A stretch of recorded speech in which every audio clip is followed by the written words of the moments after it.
Like where I'm at now is I've started to kind of like ramp things up in terms of my nutrition and my training, and just kind of like over the next few months see how my body responds and see how I look. No, I can't help but ask, based on what I'm hearing. It sounds like maybe the fire has been relit. You're mentally reset, physically had some time off. Like, what's what are you telling us here? Hey guys, welcome back to another episode of the Unwracked Podcast. I'm your host, Andrew Barry, joined by Kyle Wilkes. Today we're sitting down with someone who's carved out a legacy through intensity, discipline, and honesty. He's a multiple-time IFBB pro champion and Olympian, a standout in the era of modern mass monsters, and now a respected coach and creator, Iain Valliere. Iain, thanks for joining us today, man. Yeah, thanks for having me, guys. I appreciate it. Absolutely. We're going to cover a lot of topics today, go over a little bit of everything, but I think the first thing we wanted to talk about is, what does retirement look like from you? Retirement from the IFBB? Sure. Yeah, I mean, as a whole, my life is like kind of the same. I mean, it's not really that big of a change, you know? Like there's been different seasons of it. You know, when I first retired, it was like I tried to make it as dramatically different as I possibly could just because like I felt like I needed to. You know, I needed change and I wanted to like justify it to myself like, okay, now I can do everything that I couldn't do while I was bodybuilding. But then as time goes on, you realize that like you actually fucking liked what you were doing, you know? So then you kind of fall back into the same, you know, routine of what you were doing because there was aspects of that I really enjoyed. So, you know, my life is pretty much the same. Like I eat like a bodybuilder. I train still like a competitive bodybuilder. You know, I still travel with the brands. I probably actually travel more now and I'm like more active in the industry than when I was actually competing because you know how it is when you're fucking 300 pounds, you say no to everything. So, you know, it's like now I say yes to everything. I'm like, yeah, well, an event here, event there. Like I'm down to go to everything. So, but I mean, as a whole, it's pretty much the same, man. You know, like I picked up a few new hobbies since I retired, you know, like if I got into like riding motorcycles and stuff like that. And, you know, a few things that I'd kind of put on the back burner when I was bodybuilding because I was, you know, scared to hurt myself, like snowboarding in the winter. Like obviously Canada here we have, you know, I mean, I guess you guys are in Jersey or wherever you guys. Are you both in Jersey? Just me.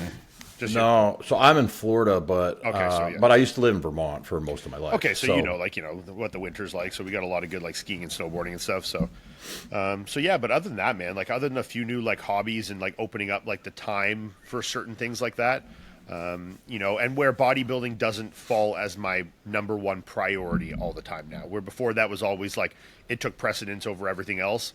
Now it's like, you know, everything else that's kind of new experiences or things that I enjoy kind of take priority, and then getting the meals in or a workout that day is like secondary. But, you know, my life is kind of built around for so long being a good bodybuilder. It kind of falls into being conducive for that even after retirement. So it's as a whole, like I'd say, it's pretty much unchanged, to be honest. Yeah.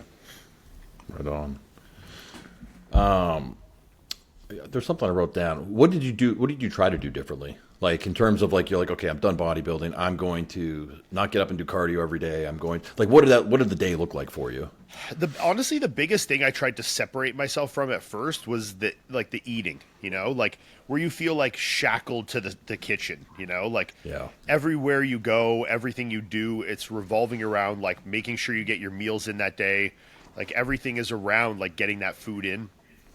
You know, and especially once you start to get really, really heavy, you know, the quantity of food that you're eating is so much that it feels like you're eating all day. Like I felt like I sat at my counter and ate food for my entire day, other than when I would work out, you know, like it felt like all I did. So that was probably the biggest change was when I first retired. I just didn't eat, you know, like I kind of went by the, like, I'll eat when I want to eat.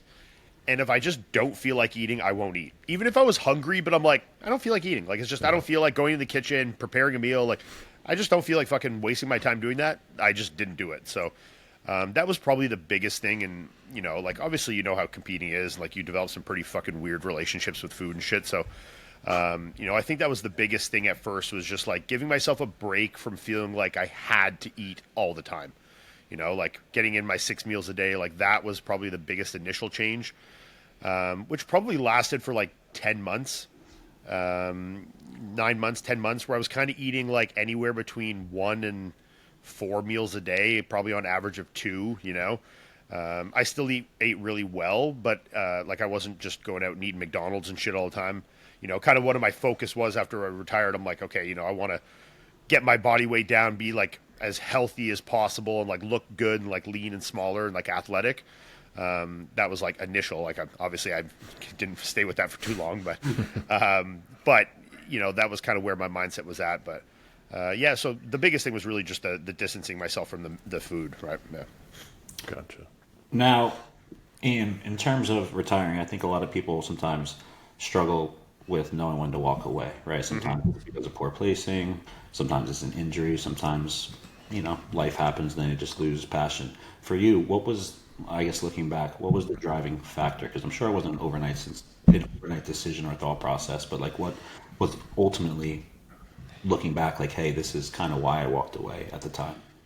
Yeah, it's tough to pinpoint. It was kind of a thing that just kind of like built up in my mind over some time as I started to feel like I wasn't enjoying like the root cause of why I started bodybuilding in the first place. Like the things that I loved to do, like the training and like pushing myself and like seeing my body like transform and all those, like those things didn't even excite me at the time.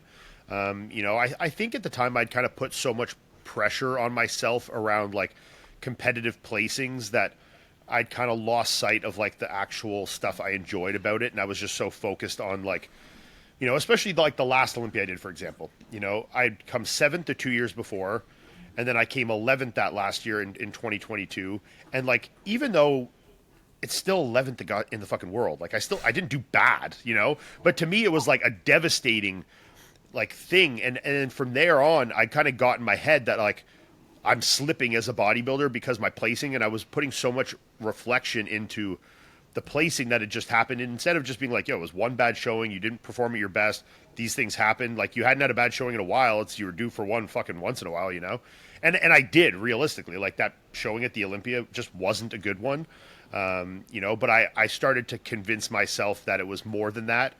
And then because of that, I started to kind of lose passion into the training and like the actual like the process that is bodybuilding. And then after, pushing myself to kind of do that the last Toronto Pro I did in 23, I really had to like force myself through the motions of that show. Like I really wasn't enjoying it. And I, just felt like I had to do it at this point, but I really wasn't enjoying the whole process. Then after I did that, I started prep for the Olympia in 23. And then I was like, what am I doing this for? Like, if I'm not really enjoying this, am I only still doing this because I'm scared of what's on the other side of it, So I look, in retrospect, I probably would have done it differently in terms of, I don't think I would have just had this grandiose fucking retirement announcement. Like I just would have taken some time off bodybuilding. You know what I mean? Like I just would have, and look, and if after a year I still felt the same, then yeah, I would have announced retirement then. But I think at the time it was like a very emotional decision, like I felt so emotional about it all. And I just felt like fuck this stuff. And I just want to like give myself an excuse and like a reason to like distance myself from it at the time. So I felt like I had to say that I was retired, where, if I think, like I said, if I'd done it over, I probably would have just say, hey, I'm not going to do the Olympia this year. I need some time off just to chill and like get my bearings straight. And then if in a year I'd still felt the same, or maybe I wouldn't have, which I know now I wouldn't have, I don't feel the same anymore. Then maybe it would have been a different story. But at the time, it just felt like I needed to, distance myself from I love bodybuilding, but myself from bodybuilding, Yeah, no. So, I mean, it sounds like obviously you had mentioned the transition to what we call normal life, which I don't think any of us really kind of know what normal life is. Yeah.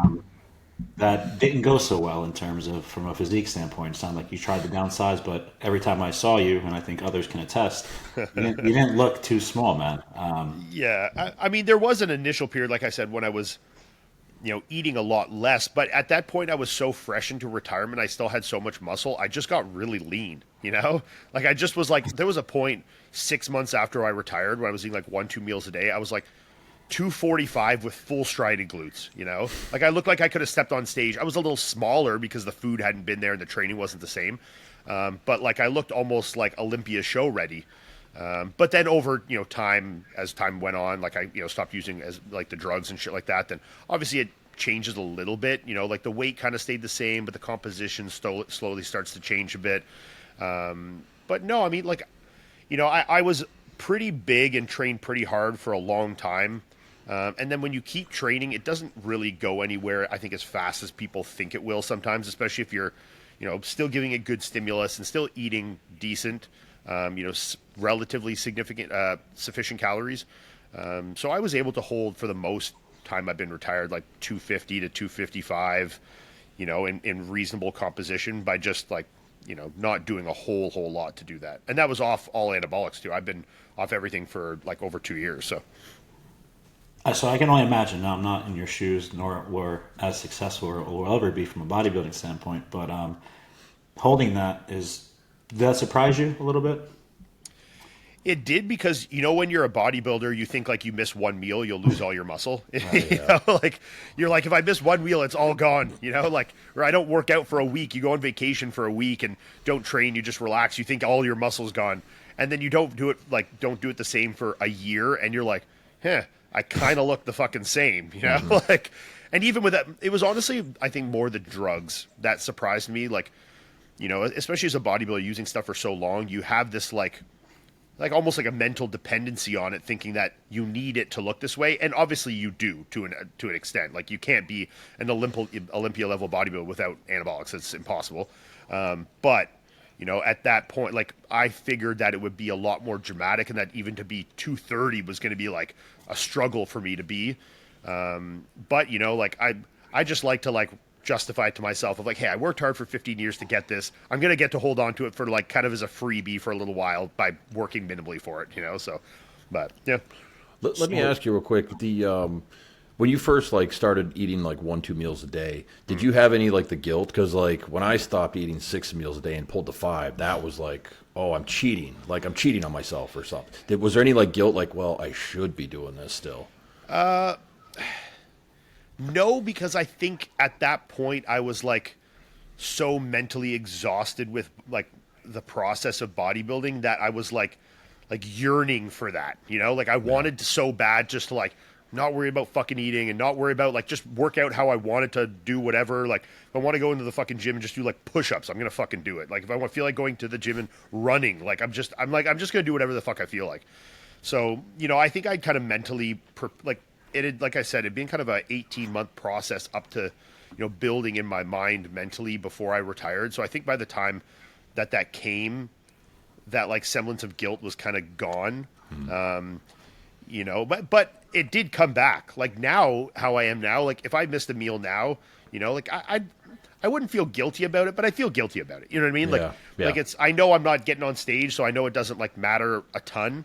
But I still go to the gym every day and fucking bust my ass, and like I want to eat the food to support the training I do, because like if I'm working hard there, and I want to be able to fuel that and look and feel the best, and I like to perform the best I can in the gym, and I know that what I'm eating allows me to do that, right? Makes sense. Yeah. No, I can't help but ask, based on what I'm hearing. It sounds like maybe the fire has been relit. You're mentally reset, physically had some time off. Like, what are you telling us here? Yeah, no, I don't know, man. I mean, I'm just kind of playing things by ear. Like, I talked about my social media, but the last like 2 years, I'd come off everything because my wife and Melissa and I were, wanting to conceive. So, at the time, when I retired, I had like fucking the big 0, like sperm count at the time. And I talked to a lot of people that like, yeah, you can stay on HRT and do it, and it'll, blah, blah, blah, and had good success with it. But I was like, you know what, if I'm going to do this, I'm just going to like give myself the best chance to do it the fastest way possible, which it didn't end up being fast, but I just came off everything and fucking did all the protocols and did everything right I could. And that's kind of where I've been the last 2 years. So, but that kind of process is behind me now. Like we're going to be doing the IVF process. So I froze like a whack ton of shit. So like all that's kind of behind me now. So I'm like, you know what? I don't need to worry about that. So then it kind of opened up, because my mind had been so focused on that and not really thinking about bodybuilding at that point. Cause like that was the goal, is, improving that at the time for the last 2 years. But now that that's kind of done, and like I have that like, bandwidth to think about like, man, maybe I would like to do that again. And the answer is I don't know. There's parts of me that would like to do it. I mean, I love bodybuilding, and there's a lot of aspects of bodybuilding that I miss. Even just from like a interpersonal relationship standpoint, like being at the shows and like seeing the guys and like, being backstage and, just being around that as a competitive bodybuilder, it is different than being there as like a retired bodybuilder / fan / guy that knows the other guys, it is different when you're like in the mix. I miss a lot of that stuff. And, I miss like, even like when you and I were in Florida, like shit like that in training. And look, I know I can still do that now and it wouldn't, but it's not the same when you don't have that like goal firing in you of like, yo, like there's a couple of guys getting together. We're going to fucking push each other for this goal that is like so tangible, So like a lot of those things I definitely miss. And, I would be lying to say I don't miss fucking deadlifting 800 pounds and being 290. Like, you know what I mean? Like those things are fun as a bodybuilder. You enjoy some of that. Obviously being really heavy is also miserable, but it's fun in some semblances, So yeah, I don't know. Like where I'm at now is I've started to kind of like ramp things up in terms of my nutrition and my training, and just kind of like over the next few months, see how my body responds and see how I look, because I still have that thing in the back of my head because of what my last year bodybuilding was with like Toronto. I wasn't super happy with the look, and the Olympia before I retired, I wasn't super happy with the look. That in my head, I'm like, nah, maybe I just don't have it anymore. But then I also know like 3 months before that Olympia, I won Vancouver and I looked fucking sick. So I'm like, okay, 1 year before I'm thinking I've like lost it, I looked like the best I've ever looked in my career. So it couldn't have gone away that much. But I think in my mind, because I wasn't enjoying the bodybuilding, the looks I had were a reflection of that, the effort I was putting into it, even in the gym, even if it felt like I was going all in, I wasn't. I was dragging my ass to do my cardio. I was fucking like everything, and everything suffered along with it. Like when your head gets into that space, my sleep went down the fucking shitter. My digestion was all fucked up. Like I was shitting my pants like 30 times a day. My sleep was terrible. Like I'd sleep for 2 hours, wake up, and it was just like anxious, kind of weird, depressed state that I was in. So I think that the looks were more a reflection of my mental state, not because I was getting worse as a bodybuilder.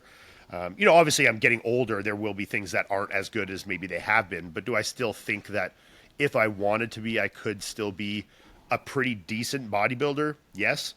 But I'd need to kind of see, getting your mind back into that is tough. When you've been out of like how much food and, and the, the drug aspect too, like getting back into that and seeing, how I feel mentally as well. Like, maybe I get back on that and be like, fuck, I don't really like how I feel. Like, my anxiety kicked up from all these fucking drugs. Like, I don't like this, how I feel, like I've been feeling so like mentally clear for the last like 2 years. Do I really want to get back into that? But if I did, and those things all felt good, then there's a decent chance I would probably take a shot at it. Yeah. Do you weigh that against the added responsibilities of becoming a father eventually in the near future as well? Yeah, absolutely. I mean, there's no doubt that there is risks to bodybuilding, and those are things that I take very, very seriously. Like I've been lucky that I've had a very good bill of health my entire bodybuilding career, and I was able to retire from bodybuilding injury-free, like health-wise free, very good. But I also know that bodybuilding still is taking a toll in some aspect in there, whether it's something I'm noticing now or I notice in 50 years or whatever it is. Being 250, 300 pounds for 20 years is going to pay dividends at some point in my life. And then there's also that like mental part of like thinking of like, okay, you've got out of this now kind of scot-free to a point. Yeah. Do you really want to go back into that and put yourself at that risk again after you've been out of it?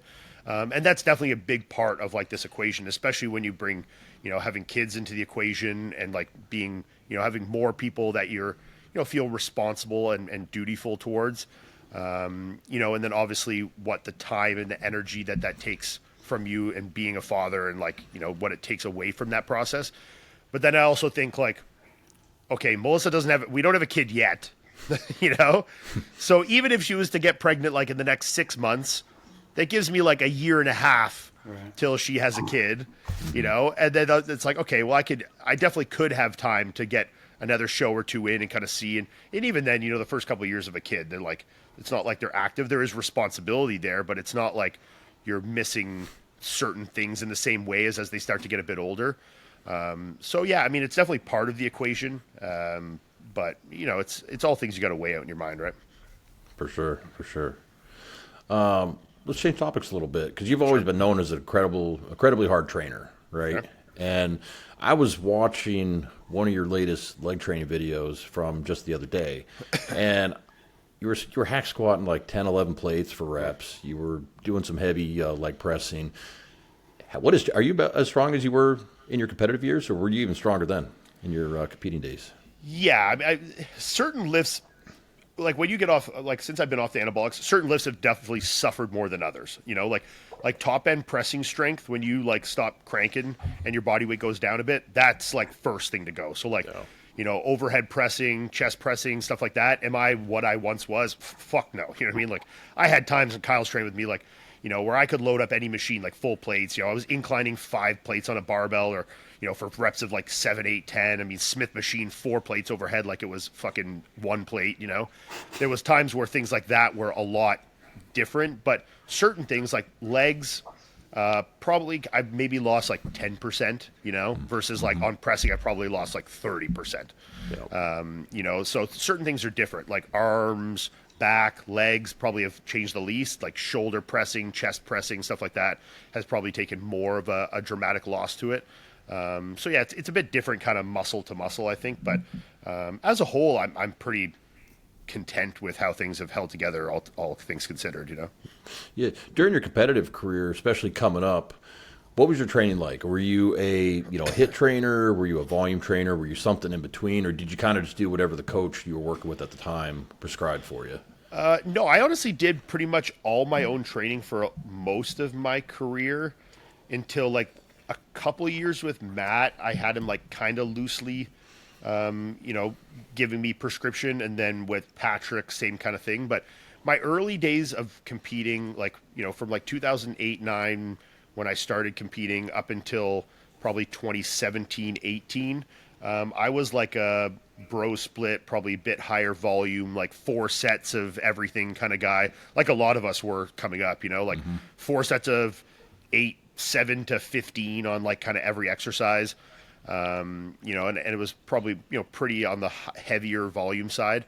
And then once I started working with Matt, we pulled the volume down a little. That's when I started getting into like, he's had me doing more like, it's kind of like a rendition of dog crap training, Top set, back offset kind of thing. Top set, back offset, using like intensifiers like rest pause sets and stuff like that, And then with Patrick, it was probably like a little bit more volume, but somewhat similar in its methodology, but maybe just a little bit more volume. So, and that's where I found I kind of sat the best, like not the super, super low volume, not super high volume, but like somewhere kind of in the moderate volume.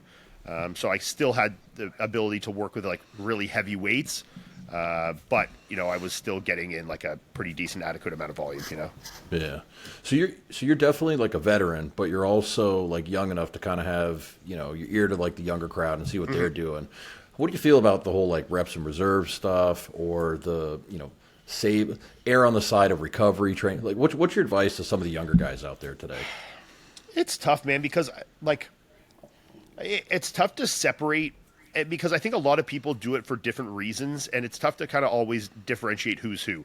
I think some guys are trained that way because they actually believe that this is the best way to train, because they've come over people that they think are smart in the industry that have touted this, and they're following it because they truly believe it. And I think there's other people that are just convincing themselves it's the right way to train because they want to work less hard. So I think there's kind of both people. So if you're someone that's doing it because, and it's like, it's only a question you have to be introspective to ask yourself of, am I doing this because I actually believe this is the best way to train? Or am I doing this because I'm trying to get out of a little bit of work that I was doing before that felt hard, and I didn't like going to the gym as much because it was uncomfortable, and this just feels like easier to me. So that's like, then I would probably think that that's probably not the right answer. But like, it's so hard to really say what the right answer is to training these days. Do I believe in leaving reps in reserve? No. Maybe if I'd done it, maybe I would have looked better. Maybe I would have looked worse. I mean, but I like the peace of mind it gives me when I go to the gym and I know I left it all there, and I know that's and I know it's different with all, like, if you go into like athletics and like sports and stuff like that, training to failure in most of those cases isn't ideal at all. I know that in powerlifting, a lot of ways they don't, like I follow track and field very closely. A lot of the training they do is not even close to like full out, like stuff like that, like in the weight room and stuff. So I do understand the purpose of it in certain implementations. But in a bodybuilding sense, I'm not 100% convinced that it is the most ideal and the most progress. I started making more progress in my bodybuilding career when I learned to truly take sets to failure. Like when I was younger and I was training what I thought was like hard, I was still leaving quite a few reps in the tank. And then when I got a bit older and I started training with more guys that actually trained a bit harder than me and had good training partners that pushed me farther into the sets, and then that became my norm, then I started to really see real progress, even with no adjustments in my volume. Like same amount of volume, same amount of recovery factors, everything like that. But just like those sets being taken like 2 reps further, 1 rep further, 3 reps further, really to the point of actual failure. That's when I really, especially from like a size perspective, I really started to notice like tangible differences in my physique, right? Yeah. So anecdotally from myself, that's the way that I've always believed is the best. So yeah, So kind of piggybacking off that, because people really like stories. They like real stories. What's the hardest workout, say, you did for legs, and who was it with? Oh, man, that's so hard. I know you've probably got like a handful of them, right? I've had so many. I mean, like obviously, when I was training with Kyle down there, I've had tons. Me, him, and Eddie had lots of good workouts. Who's Eddie? Eddie's one of our buddies that lives in Florida there. Eddie Shepherd. Yeah, Eddie Shepherd, yeah. My buddy Mark he does all my videography stuff now, but he was like my training partner for a long time. And he's like, will just fucking absolutely crush you. We had a lot of the years, between 2020, 2021, my best years when I was still in Canada before I moved to Florida. He was my training partner and we had like lots of really good ones, but definitely some of the harder ones. I remember I actually had one, and I don't even know if it was so hard because of the training, but I remember I had one workout in Tennessee. This would have been 2017, maybe 2016. I went down when I was working with Jansen to Tennessee, and I was training with him and Dallas McCarver for the week. And we trained at one of these gyms, and this is like in Tennessee in the summer in a gym with like no air conditioning. And I'm used to being pampered in like Canada with like air conditioned gyms. And I'm in Tennessee, it's like 108 degrees outside. And I'm fucking, I'm a guy like I train sweatpants like every time I train. Like I'm like a full like get up every time. Oh my man, that was, I think, just because of the heat, and then it was like leg day and training with people like Dallas who was stronger than me, and trying to like really push myself to keep up. That plus the heat, that one, I remember like that workout, I was like cooked. Like I really had a hard time after that, and I was fucked up for a few days. Like I looked like I'd like taken fucking 5 tabs of Lasix. Like my face was all sunk in, and like like.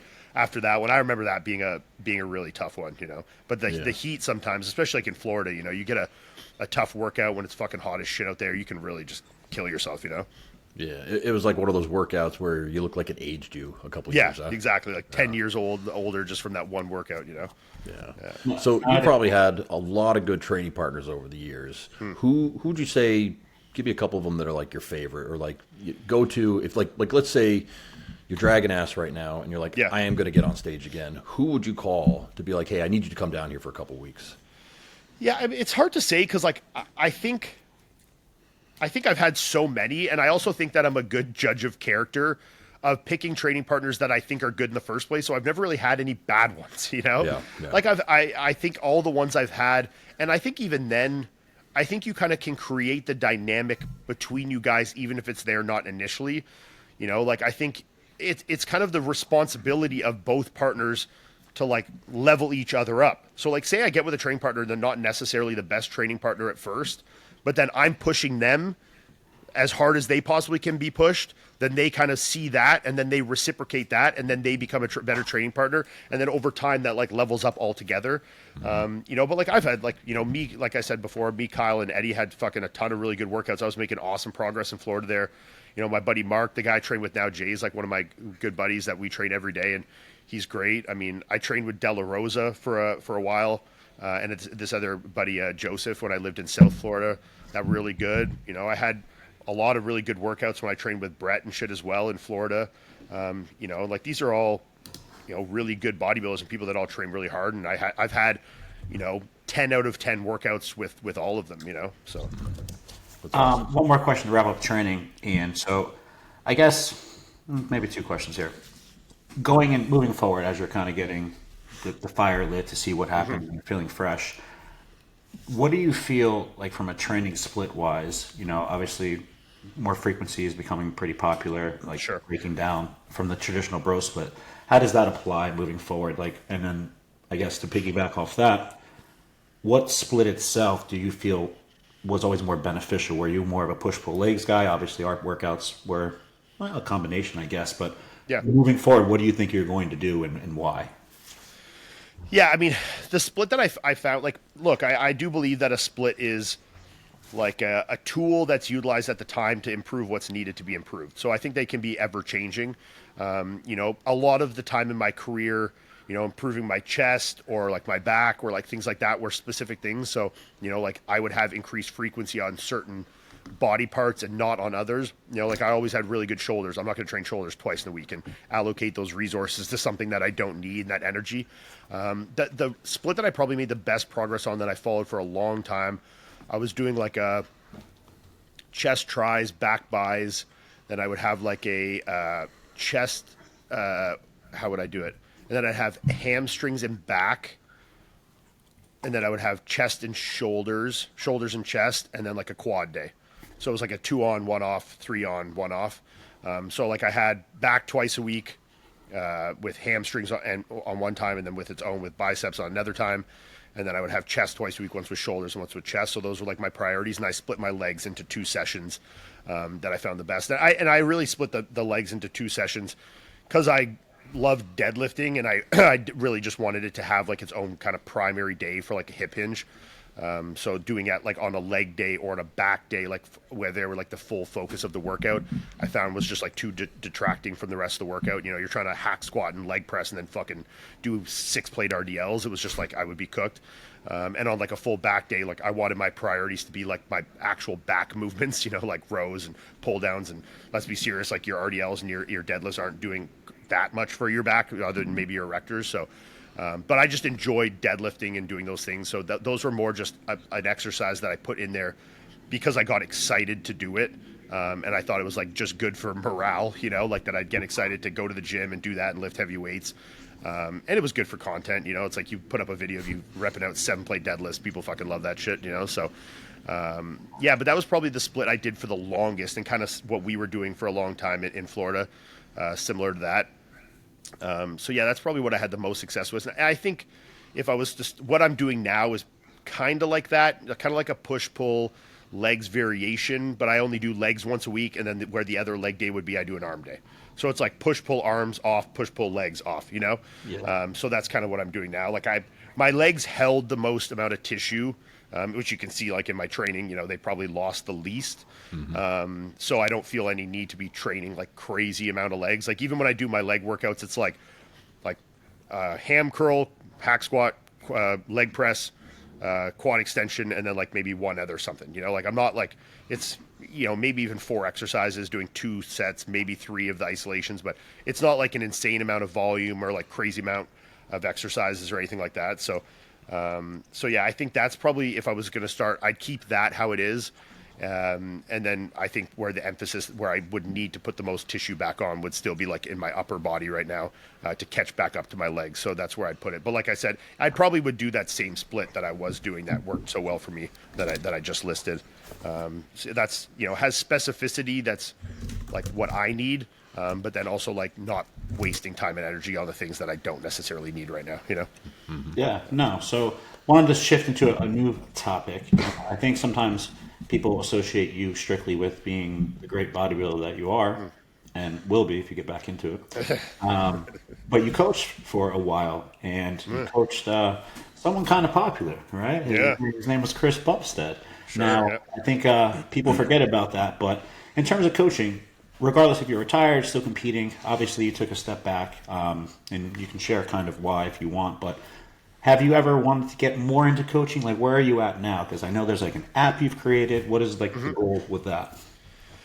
Yeah, you know what? I help a couple people out here and there, like really just as like a passion thing, not as like a I'm trying to do it to make money kind of thing. Like I maybe have like 3 or 4 guys that are just like buddies that I've worked with for a long time, like 10 years plus. That I'll help out. I wouldn't say it's any like formal coaching. Like I'm not, I set my expectations as such. Like I'm not going to be on you all year like a full-time coach. That's the expectation. If you don't like that, find another coach, and that's fine with me. But I'll give you the best of my assistance at my convenience, as such. Uh, so that's kind of where I'm at with it now. Just like a couple buddies that I help. So yeah, I guess I have like 2 that are actual competitors, and then like 1 that's like a bit of a younger guy that's aiming to be a competitor. So yeah, just 3 people, I guess, that I kind of help out. And yeah, I mean, like I did do coaching for a long time, and there was times where I enjoyed it. But once I started to get my career started to get to a point, it started to become a conflict where, like say shows like Toronto Pro, in Canada, if I was like, when I was coaching, a lot of the clients I would have would be Canadian. Toronto Pro is also Canadian nationals. Like it's a pro qualifier in Canada. Like I would have years where I'd be doing Toronto Pro. I'd have 16 people in the show and I'm trying to compete, it's like, this is not manageable, So I kind of started, once I got to that level where I was making enough money as being me and not needing that supplementary income. And that my focus was shifting more to be on my career instead of being a coach. Then I started to kind of dwindle it down. And then it was really just helping like the few couple guys I still help, and doing Chris. And I think at that time, maybe Melissa was still competing, but maybe not. Would have been at the tail end of her career. And that's kind of how it was. And that's kind of the same as it is now. I've kind of dwindled them all down over time. And then obviously Chris and I decided to part ways. And he worked with Hani for the last 3 Olympias. But I don't know if I would want to get back into it at that level. I mean, if I was going to do it, it would be like I'm taking 10 clients, like 10 guys that are like really fucking dedicated to wanting to be like a good bodybuilder, and maybe then, but I don't know. I don't have the like mental like tolerance sometimes for like people's fucking shenanigans, like especially when you've been a bodybuilder that kind of like had done it. And then I see some of the excuses that people make for not doing things. And I'm like, yeah, but I've done this. I know it's not that hard. Like, I know it's not that hard to do X, Y, and Z. So when people don't do it, I don't have a lot of tolerance for it. So I find that can be like tough for me mentally to tolerate those kind of people. So yeah, I don't think I would want to do it at a high level anymore. No. Yeah. In terms of, obviously, over your course of your career, you had a few different coaches. Without speaking on specifics, because we're not here to speak negatively about anything. Not that I hope you have anything to say about the great people you work with, but what did you feel, coupled with your training, when were you making the most progress? Was it more so because of like a nutritional approach that changed, that drastically sped things up? Like, do you have any insight into that? Yeah, it's tough to say. Like, a lot of and this is not to detract from any coaches I worked. I think they were great, but I think a lot of the times when I was making more progress was because I matured, like I got better at things that weren't necessarily from my coaching, like just me having more time and more skin in the game, and learning things myself, like learning how to train better, harder, things like that, getting better with my like execution in the gym, start even things like just like making sure my sleep was good, like things I had to do, that like isn't a coach telling you to do necessarily. The best years competitively were certainly my years with Patrick, between like our first show in 2019, between then and 2022, those like 3-4 years there, were obviously my best years. I mean, I was like winning every single show I did in those years and placing, 7th at the Olympia and 2nd at the Arnold. Like I had by far my best competitive years. And I think a lot of that definitely was because of Patrick. And I think the biggest thing with Patrick and I was that I kind of looked at him like a father figure. So I was like very eager to like please him in like a non-fucking weird way, So I was like, I just like really wanted to like make him proud. Like, it's like your dad, like you like, it's different. Like Matt was a great coach, and obviously he got me to my first Olympia. We made a lot of great progress together. But like Matt, I saw kind of as a peer, where like Patrick, I saw like as like he was way older than me. He had like more knowledge and experience and had worked with better bodybuilders than me. And, he just had like more time in knowledge. And like, I felt like I was just, I not something to prove to him, but I just really wanted to like make him proud as a coach. And I think that was something that like really drove me and like made me be a lot better with my execution of things. Look, I still could have been a better client at times. I'm sure we all could be. But do I think that like that relationship and how I viewed our relationship like that made me want to be a better bodybuilder? For sure. Yeah. Yeah. Would you say, knowing that Patrick had been, we'll call him an old head, like meaning he's in that upper echelon of coaches that people call, if they're in that top level, you wanted to prove that you were worthy of being the bodybuilder for him to work with you, that kind of thing. Yeah. I mean, it's, it was like, it was my first time, like at that point you're kind of, everyone's working with like North American coaches. I'm working with like a European coach, and it was like kind of like foreign and mysterious, like it was just like, it felt like a whole new thing. And he was just like a bit older, and he was very like proper with how he spoke, and very like, everything was very like regimented, and it was just like not like a friend relationship at first. We did develop a friendship, but it was still like, there was still a hierarchy in the relationship. You know what I mean? I have still to this day a lot of respect for Patrick. And then the one thing I really like about Patrick is like, he's a very emotional guy that's like extremely passionate about like the work he puts into his clients. Like, this isn't just like a job for him, of like a means to like make a living. Like, this guy fucking loves bodybuilding, like he loves being a coach and being a good coach.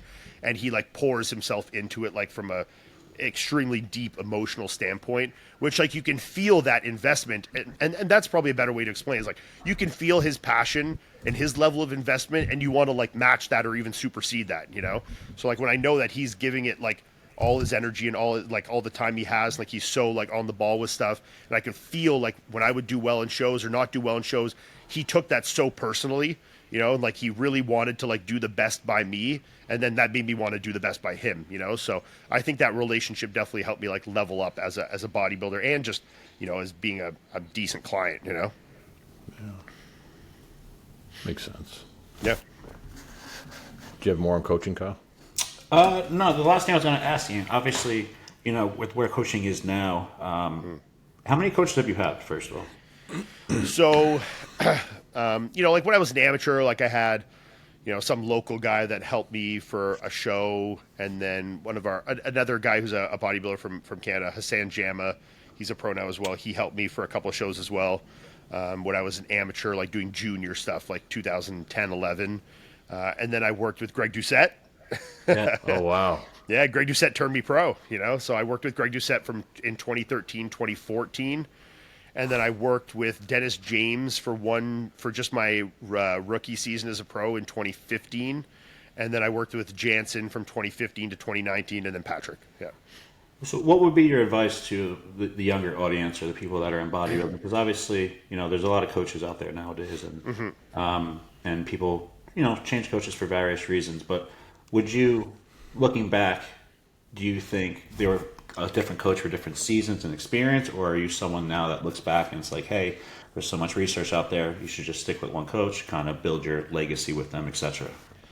Yeah, I mean, I think you need to, like, there is part of the relationship where you guys need to obviously gel well, I think there needs to be like a rapport built there that needs to work, and you need to find someone obviously that you trust.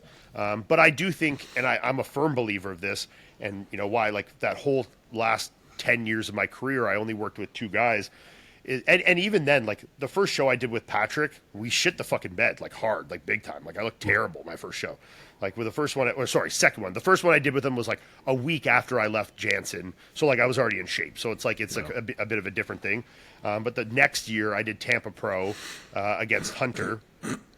And I came second, but don't let that second confuse you. That was like a 12th place worthy second. Like I came second, but only because there was nobody good enough to beat my shitty second. But I was there. Yeah, that was a bad fucking look, like I just looked flat and fucking tired, and just like, it was just not a good look, You were still the second best bodybuilder on stage that day. I was the second best bodybuilder on stage, but like I said, it was just because there was nobody else that good. Yeah. I was trying to be nice. Yeah. But no, like it was not a great look. And it was one of those moments, where you have those with a coach. You're like, okay, like, do I just take this as like a learning experience? And I think that's, Patrick was so invested, and I could tell that he really wanted to like make things right, and like he really took the lessons like we learned from that. And he's like, hey, right after the show, he's like, this is what we fucked up.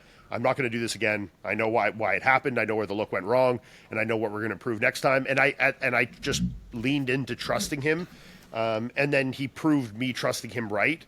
So then that kind of like built a lot more rapport and trust between us. Like we did that, and then we went to New York Pro. And I won New York Pro, and then I went from there to the Olympia and came 7th that year. And exactly what he said he thought we did wrong, we implemented, and it resulted in exactly what he said it would change. And then it built that trust. Like I trusted him, and like, okay, he's steering the ship in the right direction. So I leaned into trusting him, and just like, shitty shows happen. But I think there's a lot of stock in like having some bad shows happen with a coach sometimes too, because like you learn more in those than sometimes you do in the ones that you nail. So, I think having like one or two ones that don't quite go right, I think give you a lot of information as a coach on things not to do, and I think when you have by process of elimination things not to do, it makes picking what is the right thing to do a lot easier. And that's kind of what it was, like we learned certain things not to do with water and diuretics from these first 2 shows we did. And then we kind of learned like, these are the absolute no-goes for Iain. So then we kind of like, fine-tuned it in from there. New York Pro was a better look, but not a perfect look. And then the Olympia right after that in 2020 was like the best look I'd had in my career. And then we kind of like, slowly dialed things in from there, just like getting better and better. And I went to the next year and won Tampa and Texas and second at the Arnold, so we just like kept perfecting that. But I had a lot of trust in him that he was making the right moves, right? I want to touch on what you said about the rapport, right? Because it's kind of like a relationship, like with a girl or something, right? Mm-hmm. Because there's that initial attraction. You were attracted to working with him. He was attracted to working with you because of the body that you're bringing to the table. Sure. But it's like you're saying, you got to build that rapport and that comfortability. And it's for me as a coach, the hardest thing is when someone tries to like, we're 2 weeks into a working relationship, and they're almost too comfortable with me. You know what I'm saying? And it's like, we gotta, it's a two-way street. We gotta both feel comfortable. We gotta earn it with each other. You know what I mean? Yeah. And it sounds like you gave Patrick, hey, okay, you admitted that there's some things we both could have done differently. You got a plan going forward. That probably cemented your mind, okay, this is a trustworthy guy. Yep. And that rapport and that trust really grew from that. Would you agree? 100%. Yeah, no. And that's just what it is. I mean, like it's, sometimes you got to make those fucking mistakes. And also, like you said, like there has to be the comfort level on both parts. And I think as the client, you kind of like, you let the coach steer the ship in that regard. So like I just showed up and tried to be a good client. I didn't try and build a personal relationship with him.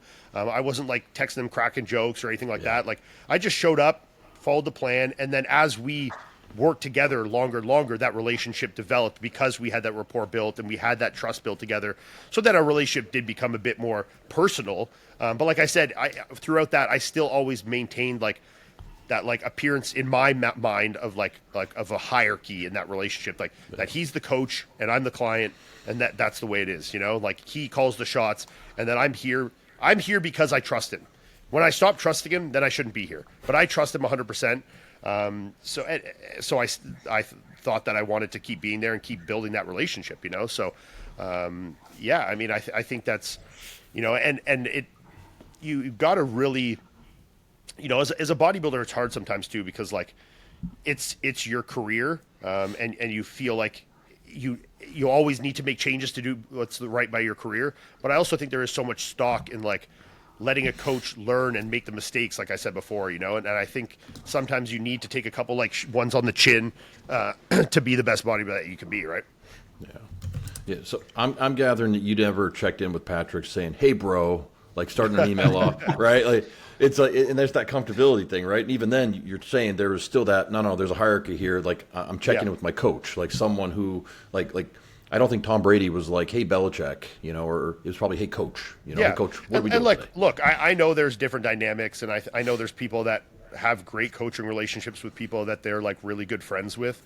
For me, that wasn't how I operated. Patrick and I became very good friends, but we became very good friends in the same way that I'm very good friends with my dad, or like my uncle. Like, it's like, yeah, I'm friends with him, but he is also not my friend, like it is different. And I think when you really like look up to someone in that regard, and like I said, and I could see how much passion he had for it and how much effort he was putting in, like I said, that made me trust him a lot more, I would call that just a very mutual respect of exactly. Having your defined roles and just respecting, I'm staying in my camp, you're staying in your camp, and we both have a job to do, and we're both going to get it done. Exactly. So, yeah, that's awesome. So let's switch topics a little bit here, talk a little bit about PEDs. Mm-hmm. Were you, throughout the course of your career, competing-wise, were you a high PED guy? And I know it's a relative question. A low PED? Because we got some guys, you got some of these classic lows that get by, and you find out their cycle was like 40 mg of Anavar and 200 mg of test, and they won a pro show, right? Being an open bodybuilder is a little bit of a different game, but were you like a low or a high guy? When I was younger and I didn't know what I was doing, I was a higher, but like higher in relative to like, I not high in the sense of I know how high guys go, but higher than what I ended up kind of learning and being a bit different like later in my career. At that point, like when I started bodybuilding, there was no like social media and there wasn't a lot of access to information. And, it was like, I was like Googling stuff and finding like, steroid cycles from bodybuilders online, just like copying them, so like there was not a lot of information to be had. And, that was really in the mentality of like more is better. So, at that age, I just kind of like threw the kitchen sink at stuff. And yeah, I obviously grew, but like there also was, like my fucking skin got bad. Like, I was fucking shit like that. Like, and my like mood was worse and my sleep got worse and things like that just weren't like good feedback from it. And then as I got a bit older and worked with some better coaches and kind of like learned different things, then things kind of like settled. But, you can really never be like a super low dose guy and be an open pro bodybuilder, like you said. But like, I don't know, like an average Olympia prep for me would be like almost always I pretty much did the same thing. I'd do 100 milligrams of prop a day, so like 700 milligrams of test. I'd be doing like 50 milligrams a day of Tren-Ace, so like 350 a week. And then like somewhere between 400 and 500 milligrams of Masteron. And then if I was like putting orals in at the end, I might do like, 40 milligrams of Winstrol or Anavar. And then you have your like Clen and fucking shit like that at the end, stuff like that. A little halo to fucking finish her off at the end, stuff like that. But that was like pretty typical for me, like most of my pro career. And in an off season, I might be doing like, 1,000 milligrams of test with like 400 to 600 milligrams of NPP or something. And that was kind of like what I usually did.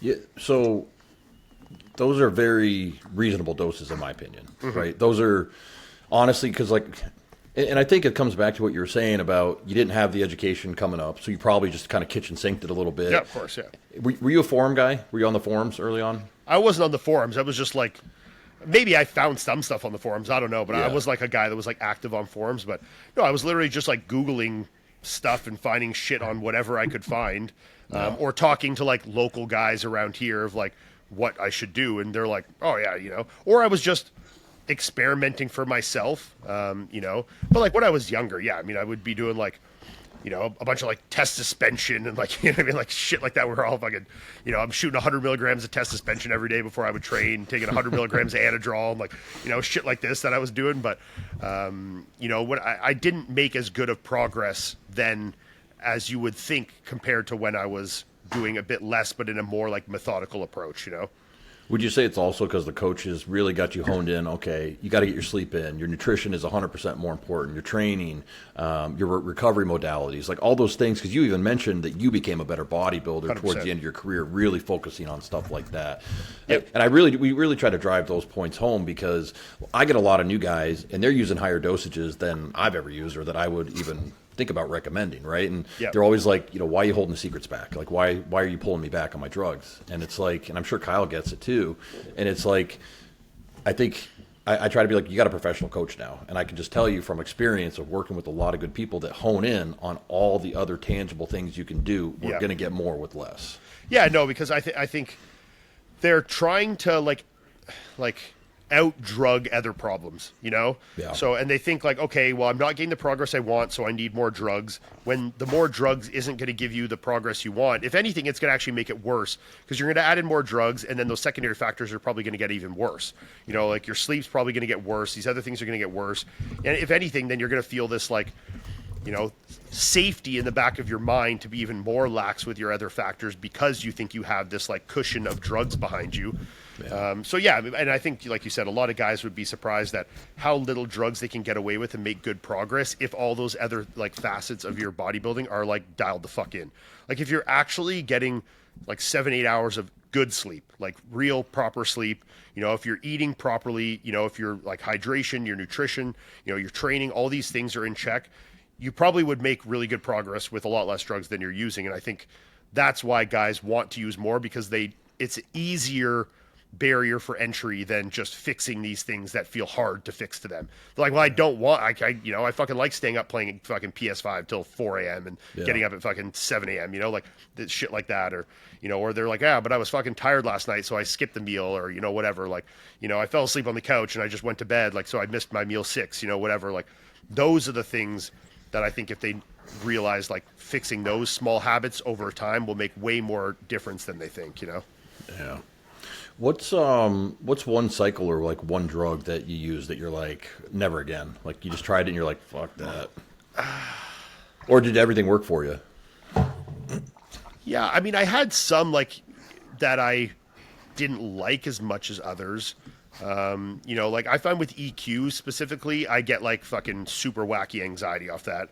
Yeah. So I never used it a ton. I did when I was younger, when I was more mentally stable and younger, you know, but as I got older and had like more responsibilities in life and like actual fucking things to worry about, when I added in the EQ, it definitely like ramped me up a little bit more that I liked. But other than that, I never like, I became such a creature of habit and kind of like used the same things for so long. Like I didn't really like venture out too much of it.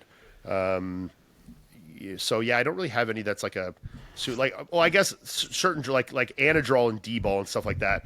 Look, they obviously fucking work and you have to love them in certain semblances, but like Anadrol, and I know this is a common thing for me, or D-ball, both of them, just like absolutely fucking destroy my appetite. Like I could take 50 milligrams of Anadrol or even 25, and within like 1 hour, I just like don't want to eat at all, you know?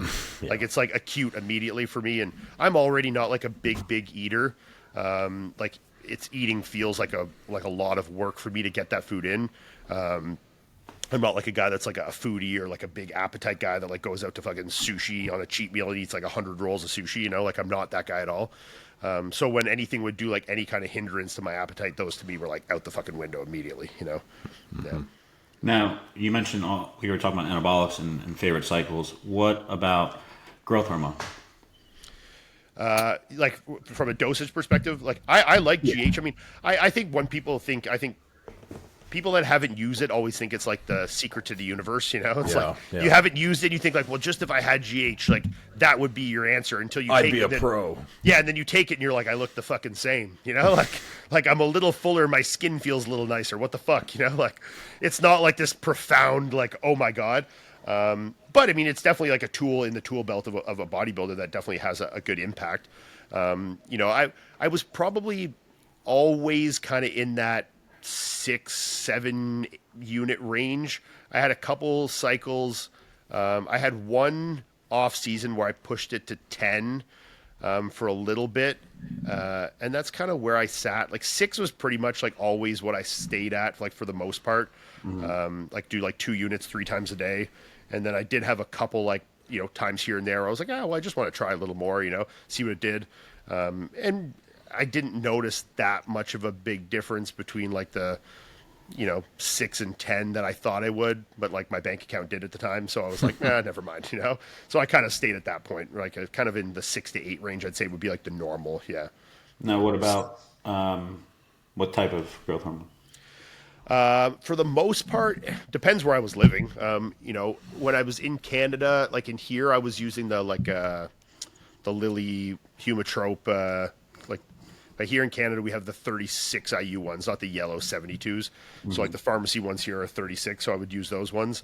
In the US, for the most part, I was either using like Serostim or the Geno pens is like kind of what I used for the most part down there. Did you ever notice a difference despite maybe the dosage being the same universally? Did you feel like one gave you more water retention, one did a little drier? I noticed Serostim probably was the least amount of water, but I don't know if I liked it more than any of the others.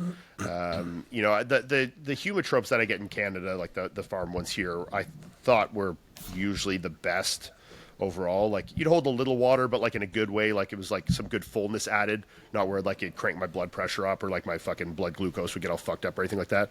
And that's probably, but overall, like I didn't notice like any too dramatic variances between them, you know, like nothing too profound. Yeah. Now, speaking of dramatic differences, we have the younger generation and the SARMs and all the peptides. I can presume, other than probably like a BPC, TB type thing, were you ever one to use peptides? And obviously, you were substantially big. It's like, so did these things exist for you? No, later in my career when the TB and BPC got popularized, I'd use them here and there. Like if I'd have a fucking, you know, knee that was sore, an elbow that was sore, I'd fucking, you know, run a couple of bottles and shoot them in there or something, just to kind of like as management for, you know, pain and inflammation stuff during my career. But no, I never really, I used, well, I mean, it's not like the same kind of thing, but it is a peptide. I used melanotan quite a few times, so I definitely had used that. My pasty ass definitely took advantage of that when I could. But no, I didn't really. When I worked with Greg Doucette, actually way before peptides got popular, he was kind of big into those. And at one point, I think the prep I did with him in 2013, he had me using like a couple different things. So I was using like, you know, some of the GHRPs, and I was using the IGF peptides. I was using like a, you know, YK and fucking follistatin and like all these I was spending 10 times more on fucking peptides than I was on anything else in my life at that point, you know. Yeah. But I mean, I didn't use them for the rest of my career, and I did just fine without them. So, you know, it's and I like that's just too much fucking shit to pin and remember timing of, man. Like I don't got the fucking patience for that bullshit, you know. Like So is it safe to say if you were 20-year-old Iain, again, I guess with the 20-year-old mindset, would you be dabbling with these new age stuff, or would you just stick to the true and tried thing? I would stick to the true and tried thing. I mean, it's, you know, it's, I definitely see some purpose for some of them, like the healing peptides, you know, or like, you know, certain ones that are good for like, you know, like the GHKs or, you know, certain things that might have like, you know, like gut health implications and stuff like that. Like, you know, I can see why people dabble into those, but looking to like, I think the reason a lot of people get so interested in them is because they're finding some way to like unlock the progress that you can achieve from steroids with what they perceive as no risk, you know? Yeah. Like they're like, well, this is a lot safer and I'm making the same gains, but it's like, that's never going to happen, you know? Like when you're getting that amount of reward, there's always going to be a risk that comes along with it. And anything like that, I think is usually kind of has that kind of same correlation. So, yeah, I mean, you're never going to get what you will out of just like a moderate dose of testosterone from any peptides. That's for damn sure, you know? Yeah.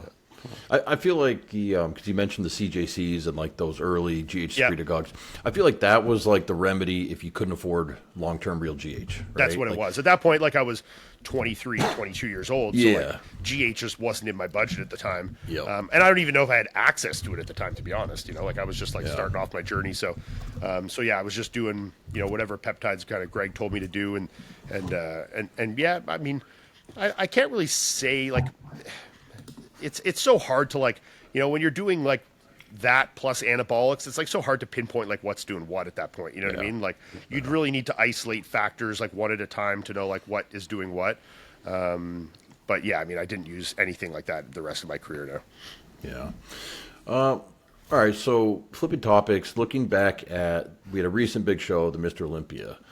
Were you there for it? I was. Okay. So what did you think? What did you see on stage? Did you like Derek winning? Did you like the top five? Like, what was your take?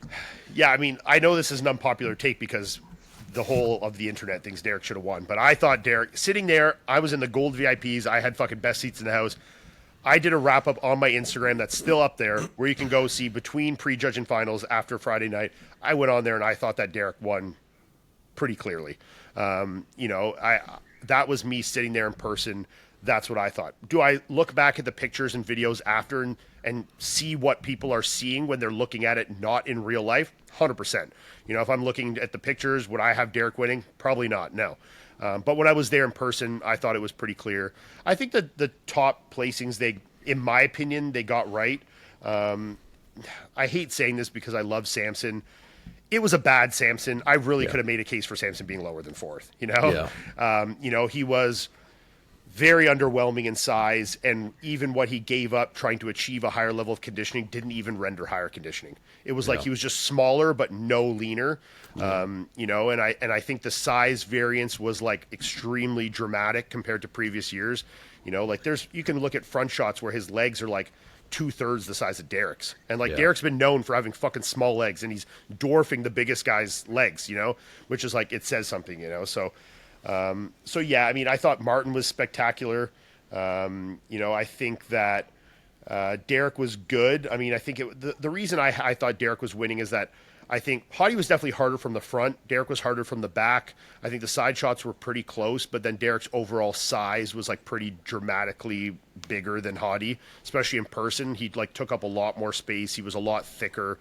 You know, the side shots, he had a lot more front to back thickness on him. You know, so I definitely see what people say in terms of, you know, the lack of detail in his arms and his chest and things like that. But you can make, you know, arguments for everyone having something that's not great. You know, I mean, even Hottie is insanely detailed from the front. Chest is wild, abs are insane, quads have some crazy cross striations. But then from the back, his detail's not the same. You know, from the waist up, he doesn't have a crazy detailed, hard looking back. And then from the waist down, his glutes definitely weren't the hardest we've seen them. His hamstrings were down. His quads, especially the right quad, was way down compared to the other side. He had a pretty decent, you know, variance between quad to quad. And from the back, you could see that sweep was kind of missing on them. And the hamstrings and adductors were down. So, you know, like, yeah, Derek was not as good as him and detailed from the front, but he was way more from the back, and it was kind of vice versa like that. So when these pictures get circulated online, they're posting a most muscular of them both next to each other. And like, yeah, no shit. I mean, fucking Derek's most muscular sucks, you know? Like, it's fucking brutal, you know? Especially compared to someone like Hottie, who's like insanely detailed. So when you post a picture like that side by side, it's going to tell the story you want it to tell, if that's the narrative you're trying to push. That, yeah, I mean, in a most muscular, Hottie undoubtedly beat Derek, you know? But when you go kind of shot for shot, and especially when you're there in person to see the bodies moving in motion, the actual size difference between them when they're scaled properly, not like in pictures and stuff, you could kind of tell the tale, you know. But as a whole, I thought it was good. I mean, I thought Andrew was really impressive. I mean, you really could have made a case for Andrew being anywhere in that top three. You know, he was really good. I think he just loses some ground on those side poses still, and the back shots a little bit compared to Derek. But the side shots are probably what hurt him the most. But from the front, I mean, it's like front lat, front double, ab and thigh. I mean, he's the best bodybuilder on that stage, you know? Yeah. Now, as we gear up for the Arnold Classic, right? Mm-hmm. What I think confirmed competitors, you know, we have Martin as a perennial front runner, right? And Andrew. Then there's speculation about some other guys, but what are your thoughts with that, at least with what you've heard in terms of who's showing up? Yeah, I don't know who all is. I heard, is Derek doing the Arnold? No? Maybe. I mean, on our show, he said he'll be there, but he's not doing it. Okay, so he's just going to be there at the fucking booth. Yeah, okay. Yeah. I mean, obviously Martin and Andrew is an interesting dynamic because those guys are close, you know. Martin beat him last year. Andrew beat him this year. You know, Martin had a really, really good showing in Prague, and then Andrew had a really, really good showing in, where was that? What show did he do? Romania or some shit? Yeah, I think that's right. I can't remember. A Big Man or whatever the fuck show. Yeah, there's so many. Yeah, one of these European. A stupid American and North American over here. We're like something on the other side of the world. I don't fucking know. You know? So, you know, they both have had really great showings since the Olympia, and obviously Martin kind of like leveled him up, establishing, you know, a little bit higher, you know, after he beat Samson in Prague, right? That's like a huge momentum boost for him going into the Arnold, beating the guy who just was one place ahead of him as a previous Mr. Olympia. That's obviously, look, it's not the same Samson that was winning the Olympia or winning Arnold's and stuff. He still was downsized, and there's still, some life that needs to come back to his physique, but that was a fucking stellar Martin, and then we had a good Andrew. So I think those two are going to be a very good, evenly matched battle there. And, very different physiques, but both have like their strengths and weaknesses. So I think it'll be an exciting show for sure. I mean, either way, if you just have those two guys, it makes it a really good show, There's a lot of talk about Nick entering. What do you feel about that? Where does he sit? Yeah, it's tough to say, man. I mean, I don't know. I don't know what version of Nick or like what we get from Nick now, like from a mental standpoint and a physical standpoint, like what we will see. So it's hard to predict what we'll get from Nick, Nick can be and, has been one of the top dogs. I mean, he's proven that he can be as good or better than a lot of these guys. So it'll be interesting to see. I mean, I would like to see him, come back and do well. But it's tough to say, right? He's a guy that's had kind of like a up and down like last couple of years. It was like kind of down for a few years and then kind of up with the Pittsburgh and then kind of down with the Olympia, and then he's kind of like in limbo now. So it's kind of been like a weird place to like predict where Nick ends up. Yeah. With that being said, seeing how you've had a pro career, you're considering getting back into it. What are your thoughts about open overall right now? Like, a lot of people say online, open has peaked, everything's moving towards classic. Classic's where it's at. What do you say to that? Like, are you like, yeah, if I could look like a classic guy, I would love to get into classic shape? No. Or, okay, so this is what I want to hear this. I want to hear from an open guy. Yeah, no, I would like, look, I'm a bodybuilder through and through. I have, even if I could make the weight in which I never could in a million years, but I would always want to be a bodybuilder. The idea of potentially restricting myself in the gym and like my physique, like from progress to make a weigh-in just sounds so fucking undesirable and boring to me that it makes like I have absolutely no interest in that. So I look, when I started competing, classic didn't exist anyways, but even if it had, I still would have been a bodybuilder. So I definitely don't agree that I think bodybuilding has peaked. I think bodybuilding has ebbs and flows. I think we are at a very high point right now. And if you look at this past Olympia, it's extremely indicative of that. I mean, the lineup from like top to bottom was fucking crazy, I mean, really, really, really competitive lineup this year. So I think to say that, I think some people, and I heard Ronnie Coleman speaking about this on something recently with Eddie Hall, and we were talking about it on our podcast yesterday. And they use the example of there's like no dominant champions to say that they're like that bodybuilding is like down in the dumps. And, I think that's such like a bad gauge for where bodybuilding's at. Cause like talents like Ronnie Coleman are like generational, what I mean? Or like Phil Heath, like the fact that we got a couple of those in a row is just like pure fucking luck. You know what I mean? Yeah. And I think as a whole, the lineups are extremely deep. And I think that is why then there is no dominant champions, because there's so many good guys. Like if you took Andrew Jack, for example, and put him in Olympias a few years ago, put him, even in Phil Heath's era, this would have been a guy fighting for Olympia titles every single year, like this in most other eras. Even if you put Andrew against Jay Cutler, a lot of these guys, this would be a guy that would have been competitive in a lot of really good lineups. Imagine putting him back in the 90s. Like this, imagine him staying next to Flex Wheeler. He's like similar like tight physique, but like 100 pounds bigger, with crazy details. So it's like, I think people forget the depth of the lineup, and they're like pointing out like singular figures of like, well, fucking Ronnie would have killed all these guys. Like, yeah, Ronnie would have killed all these guys, but everyone behind that, the other 35 guys, is not the same picture, So, and I think people get a bit like jaded with the past sometimes, and forget how good some of these guys today are, Well, plus as a fan, isn't it kind of more exciting actually wondering who's going to win the Olympia this year, rather than going and being like, I'm going to pay to see Ronnie Coleman win his 7th or 8th Olympia? Fans get bored of it, man. It's funny because it's like such a grass is always greener thing. It's like they want that until they have that, and then when they have someone win 7 years in a row, everyone loses excitement, they want it to be more exciting.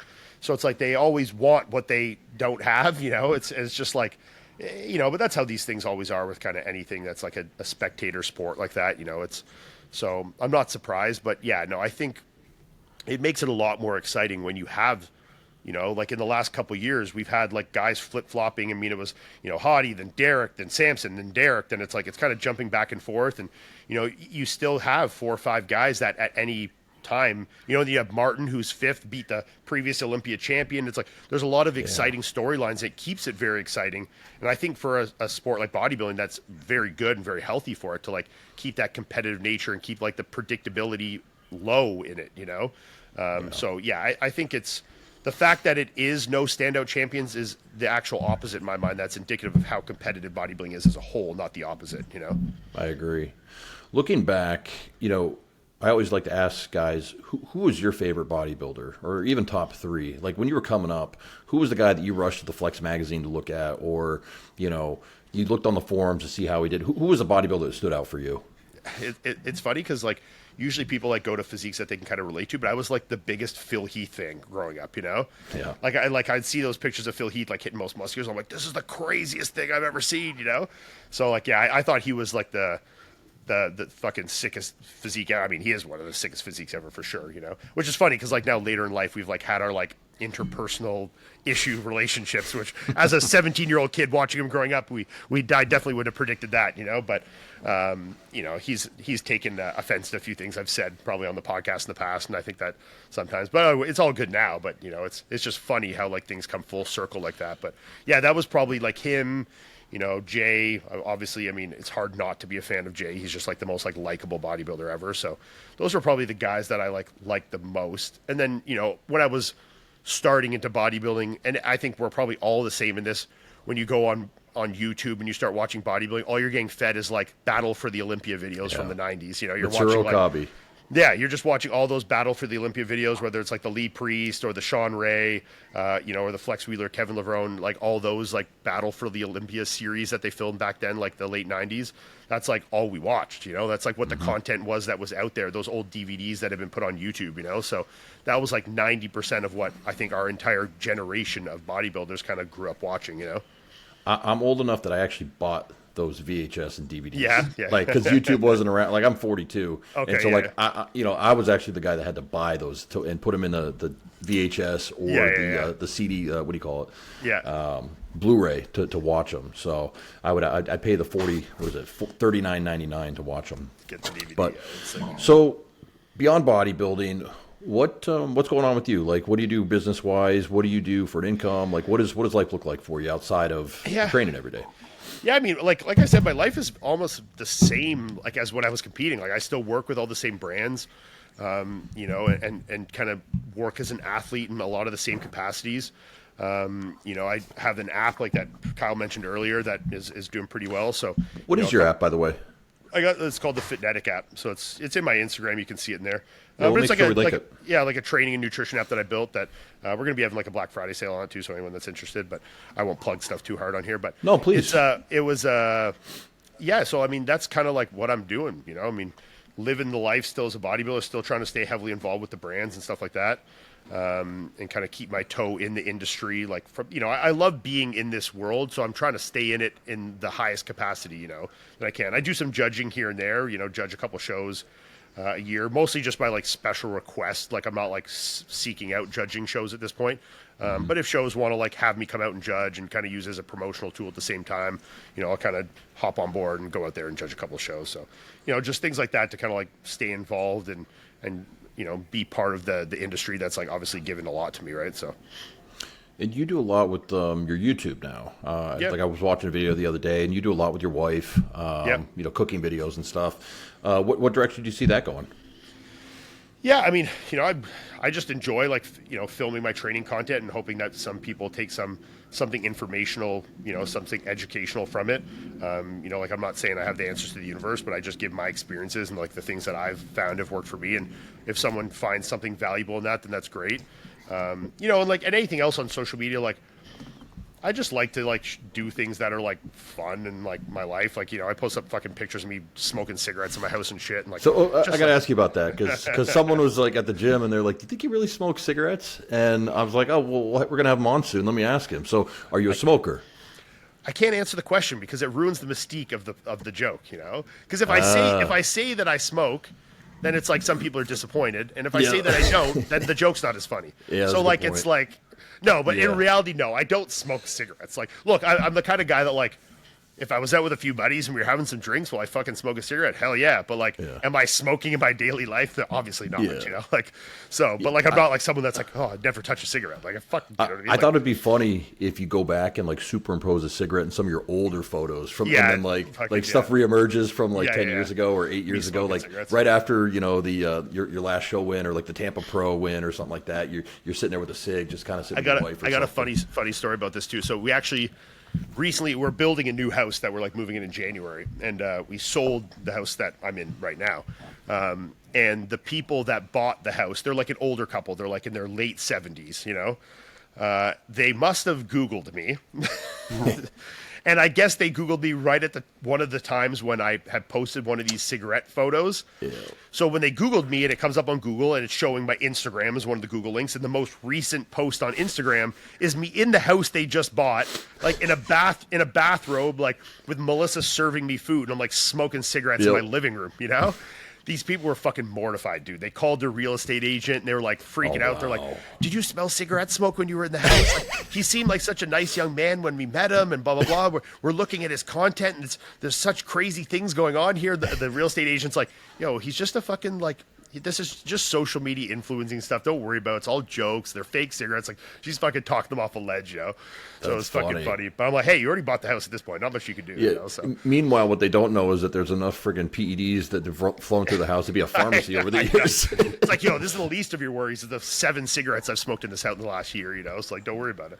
That's so yeah, that was fucking funny. So I bet you now every single time I bet you they're Googling me every second day and fucking looking at what my new cigarette post is in the house and fucking worrying about it, you know? So it's I had a good laugh when the real estate agent told me that one. Yeah. That's funny. Now with YouTube, Ian, do you regret not, even back in our Florida days, do you regret not starting a little earlier, like to capture all of those things? I know you're trying to get back into bodybuilding potentially, but do you regret not those moments? Yeah, I mean, I did start it a bit late. Like, I really didn't start doing YouTube until, like, I was already, like, placing at the Olympia, you know? Yeah. So I do wish I did it earlier and did more of it, for sure. You know, like, when we were in Florida, like, I would film a bit, but I wasn't, like, super, like, you know, I might put up, like, a video every, like, couple weeks or month or, you know, whatever. Or maybe during a prep, I'd put it up every week, and then the whole off season, I wouldn't put up a video, you know? Where now I'm like consistent every week, same days, like stuff like that. So yeah, I mean, I definitely, like, hindsight being 2020, I wish I had been more diligent with it. And even like you said, like, even not just for whatever potential revenue driving factors it may have had, just to like have the footage, you know? So like in 30 years from now to like have more, you know, stuff of when I was like at my best as a bodybuilder, just to like watch back later, like show your kids or like stuff like that. It's just like cool stuff, cool memories to save, you know, which I'm happy at least I have a good amount of it. But I think there's a lot that I don't have that I wish I did. So yeah, I mean, definitely hindsight being 2020, I would have done more of it for sure. Yeah. No, well, you still have time to keep doing it. So and I encourage you to keep doing it. I think you're I enjoy it, man. You know? I mean, you know, we try and get up a video every week and, you know, try and be active on there and hope people enjoy it. So yeah, it's been good. Absolutely. Wanted to move into some rapid fire questions. So these questions I will ask and kind of just give me your first thought. All right. Don't try to ponder too long and we'll go from there. So in no particular order, what was the hardest prep that you've ever had? Either my first show in 2010, because I didn't know what I was doing. So I kind of did the prep myself. And from what I gathered online from the little information I knew, it was that if you want to be lean, eat less carbs. That was like the basis of all I knew. So I just ate 0 carbs. And when I say 0, I mean 0, like nothing with any kind of trace carbs. And I was eating like white fish and egg whites only for 3 months straight, like literally, you know, and I was like drinking fucking distilled water, like just like ridiculous shit back then, you know? So that was obviously really hard because I was fucking doing 2 hours of cardio a day and eating 0 food, like, you know, that, or probably the last prep I did, which was 2023 for Toronto. And that was just because, like, mentally I was fucking checked out, but trying to push myself to be a top level bodybuilder, which, like, when you're not really into it is a very hard thing to fake, you know? Yeah. Thoughts on Retta?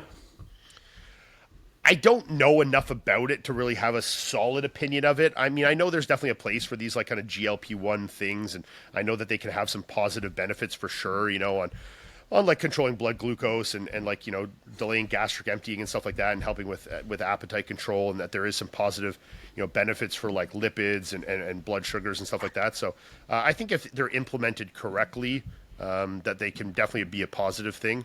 But I've never used them or implemented them like in a coaching perspective, so I don't have like a ton of, in like knowledge on their utilization. Right. Gotcha. Favorite cheat meal? McDonald's. What's the order? 3 double cheeses, 1 Big Mac, and then a fry and a McFlurry. Yeah. And since you didn't say any cookies, does Melissa still bake cookies? Yeah, she baked me some cookies the other day, so I made like every now and then, just like at night, I'll be like, hey, bake me, but she bakes like 2, not a whole batch. I'll just get her to make like 2 cookies, and then I eat those, and I'm like, all right, I'm good. So yeah, every once in a while she'll bake up a couple for me. But yeah, the McDonald's, like especially when I was competing, that was like my go-to of like, just go to McDonald's, get my 3 double cheeses, my Big Mac, and then like a fry with it, and then my McFlurry. Yeah. And how often would you do that? Depends. I mean, it's funny because in my off season, like when you're eating so much food, I got to the point where like eating anything else just became so undesirable. Yeah. And like, it's like, I know that if I ate that, it was going to make my digestion a little fucky, that getting in the rest of the food that I know I had to get in would be a bit harder. So like, I really actually ate off plan way less in the off season. When I worked with Patrick, he didn't give cheat meals. So like, most of the time I worked with Patrick, I just never ate off diet ever, in contest prep or off season, like in the off season, sure. If like I'm going to have a meal with my family or, whatever, but like if I'm eating dinner with my family, it's not like, like my family eats well. Like if I'm going and having dinner with my mom, like we're eating like chicken and fucking rice, it's not like that big of a difference, Yeah. So it's just maybe cooked a bit differently. But yeah, I had some preps where, like earlier in my career when we were like utilizing cheat meals, where I would be having that like twice a week at least, Yeah. Yeah. Okay. Who's the most underrated pro right now? Someone you have your eyes on? Underrated pro.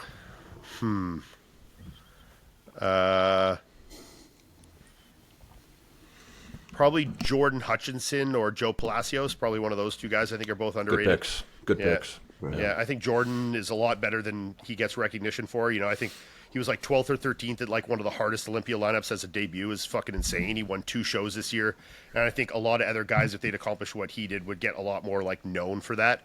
I think the name is starting to build for him, but I think he is a lot better, and I think that Joe guy is going to be a really good bodybuilder too. I think, for a guy that like, I think he's doing the right things. I think he's keeping that waist in check, and I think he knows what he needs to do to keep improving that physique and keeping it looking good, and I think he's going to be good. Yeah. One thing everyone should stop doing in the gym. One thing everyone should stop doing in the gym. Man, that's a tough one. What do people do in the gym that I don't think they should be doing? I don't know. I don't have an answer to that. What kind of answers do you got? Like, what would you say for something like that? I can't put the question. Fuck, I don't know. Let me think about that. We'll come back to it. Yeah. Okay. Who's the strongest bodybuilder you ever trained with? Dallas McCarver. Yeah. McCarver was stronger. Okay. Who'd you say? I know you trained with Nick. I remember you guys had like incline barbell. Yeah, Nick, for certain things, like Dallas was just like, he just had like this like fuck you to strength to him. Like it was just like he would do shit that like you were just like, what the fuck? Like we were there and I saw him one day he was doing supersets of deadlifts with bent over rows. He was deadlifting 8 plates and then bent over rowing 5 plates on a barbell in a superset. Jesus. Like that doesn't even make sense. Even me at my strongest, I'm like, that's fucked up, dude. Like, I'm sorry. Like, like shit like that. It's like literally deadlift fucking 6 reps with 8 plates and then walk over, fucking pick up 5 plates and do like 8 rows with it. You're like, what the fuck, man? Like shit like that. Bend over after a heavy deadlift. Yeah, I can't even bend over to pick something up for a while. No, like, dude, we were like, when I was there, it was an off season for him. He's squatting like 7 or 8 plates on the Smith machine, like ass to grass, and you could like see glute striations through his fucking pants and shit. It was like crazy. Yeah, he was, especially for like leg and back training. Like my pressing strength's always been really good, so it would be hard for me to find someone that like exceptionally wowed me in pressing strength because I've probably been stronger than them in my life.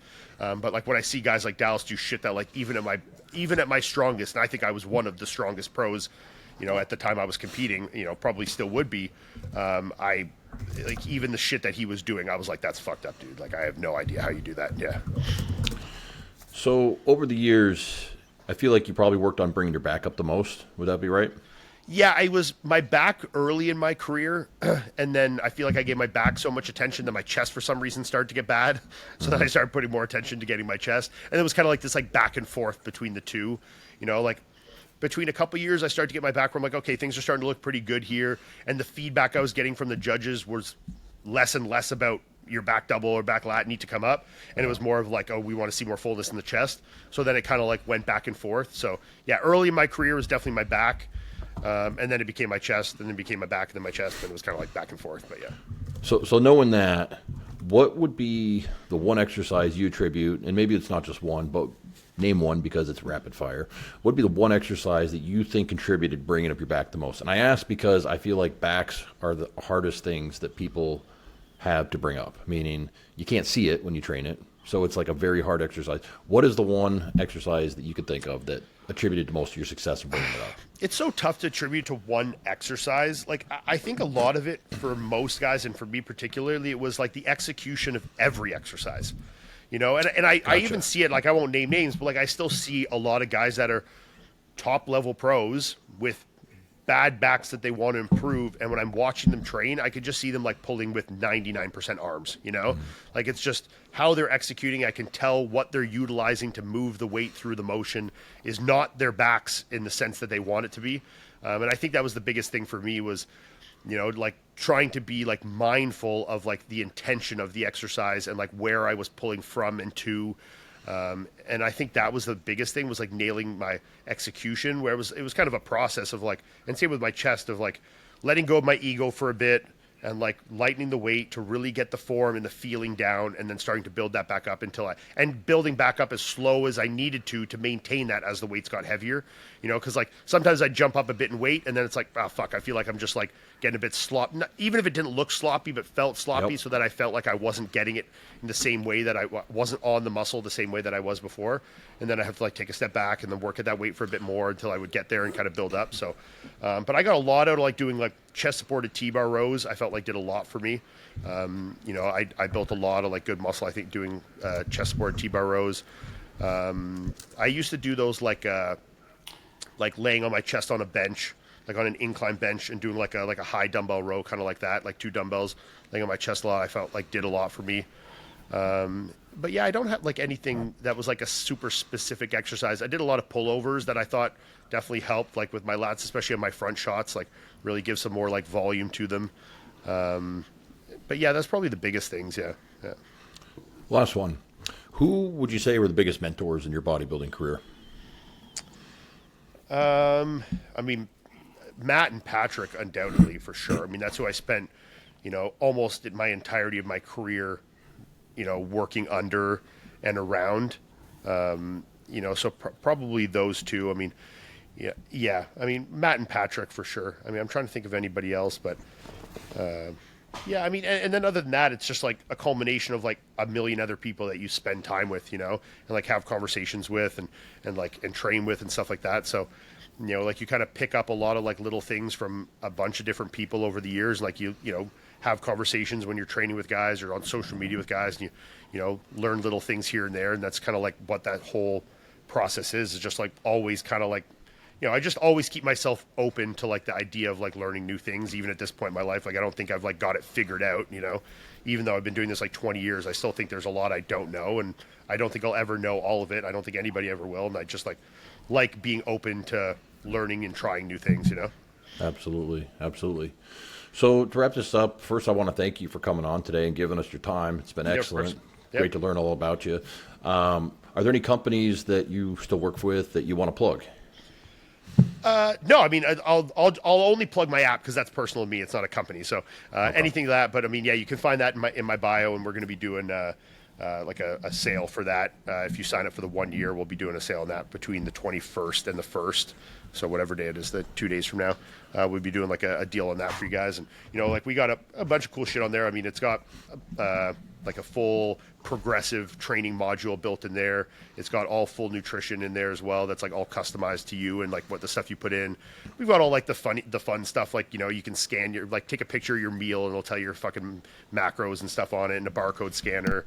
And like, progress pictures you can upload and track stuff like that on there and stuff. So there's some cool features. And then obviously there's a lot of my old workouts and like splits and stuff from like when I was competing at my best, and that were targeted to different things, like some of the ones we talked about. So if you're someone that wants to like follow along with some of that shit on there, there's that as well on there. So yeah, we've been working hard on it for like a year, and it's like starting to get now to the point where like I'm getting really proud of it. So it's been dealing with tech products, man. It's a fucking pain in the goddamn ass, I'll tell you that. Yeah. Like, so but yeah, I mean, we released it about a year ago. And really just kind of like, I didn't promote it much. I never really have, because we want to get people on and like using it and just getting as much user feedback before there was like 10,000 people on there.